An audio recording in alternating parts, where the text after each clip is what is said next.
MTE Podcast. It's a cool evening in Tel Aviv, Israel. You're cruising at about 100k, the usual speed for this busy highway. The truck ahead of you signals right and starts to move into the emergency bay. You figure that driver must need a break and keep driving. But then you notice something strange. The other cars are doing it too. One by one, they all line up in the emergency bay. You glance at the rearview mirror. The highway's empty, but there's an endless chain of vehicles in the emergency lanes. The sheer pressure of the moment forces you to do the same. You start signaling, find a spot, and slip in. No one's even speaking. They're just standing there. You open the door, get out, and you're about to call out to the guy ahead of you when...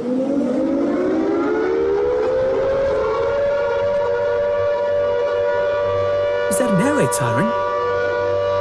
But the intensity of the siren is washed away by the solemn state of the people around you. No one seems afraid. This moment appears significant. The siren appears to go on for an eternity, but it actually only lasts 2 minutes. People enter their cars, and it's business as usual in Tel Aviv. You get back in your seat and merge into traffic. The sirens mark the start of Yom HaShoah, Holocaust Remembrance Day. They can be heard all across Israel. Flags are lowered to half-mast, entertainment venues closed, and a siren at 10 a.m. signals the start of a 2-minute silence. It's the day Israel remembers the murder of more than 6 million Jews at the hands of the Nazis. We saw ghost-like figures with shaved heads, staggering in tattered clothes, screaming in all languages and being beaten. And we thought, my God, this was going to happen to us. They remember the Holocaust, the suffering, the torture, and the loss. And as long as I live, I have to tell this story. This year, Yom HaShoah will begin on the evening of Monday, April 20 in Israel.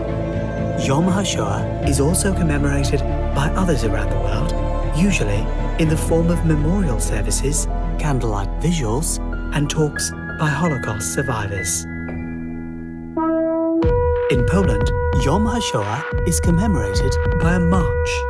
Observers march down a 3-kilometer path from Auschwitz to Birkenau.